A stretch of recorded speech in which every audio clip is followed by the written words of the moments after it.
তো ভিডিও শুরুতেই দেখতেছেন তো ডিম রান্না করছি। তো কীভাবে কী রান্না করলাম জানতে হলে আমাদের পুরো ভিডিওটির সাথে থাকুন।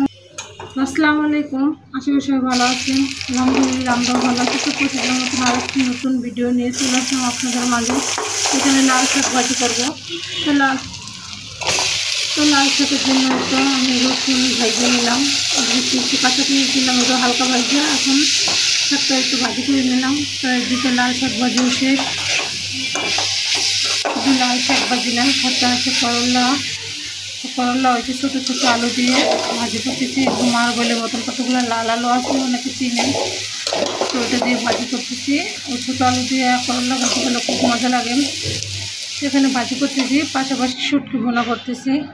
তো শুটকি ভুনা হচ্ছে কাঁঠালের বিচি দিয়ে শুটকি ভুনা করব। তো সাথে থাকুন।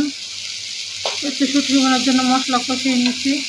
তখন এর ভিতরে আমি শুটকি আর কাঁঠালের বিচি দিয়ে আবার একটু কষিয়ে নেব। আর এইদিকে এই যে শুটকি ধুয়ে রাখছি, সাথে থাকুন।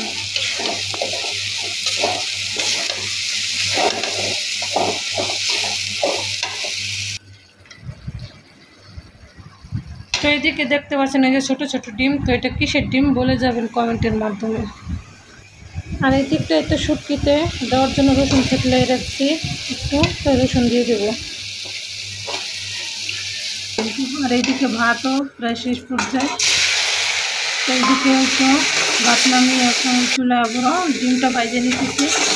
লবণ আর হলুদ দিয়ে কিছুক্ষণ একটু ভাজে নেব। ডিম ভাজা হয়ে গেছে, এখন উঠিয়ে নিছি। তো ডিমের জন্য একটু দিয়ে নিচ্ছি।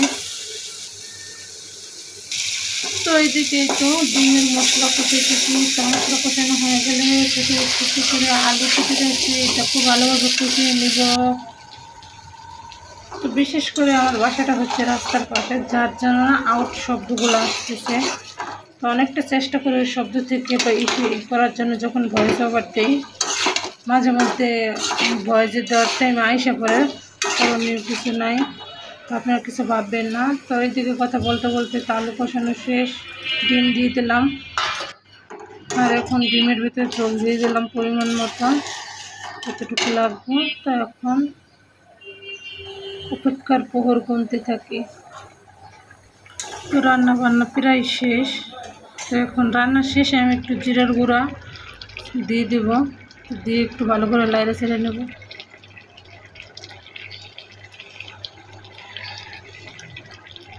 তো আমাদের ভিডিওটি যদি ভালো লাগে অবশ্যই লাইক কমেন্ট শেয়ার করে রাখবেন, বেশি বেশি সাবস্ক্রাইব এবং ফলো দিয়ে রাখবেন।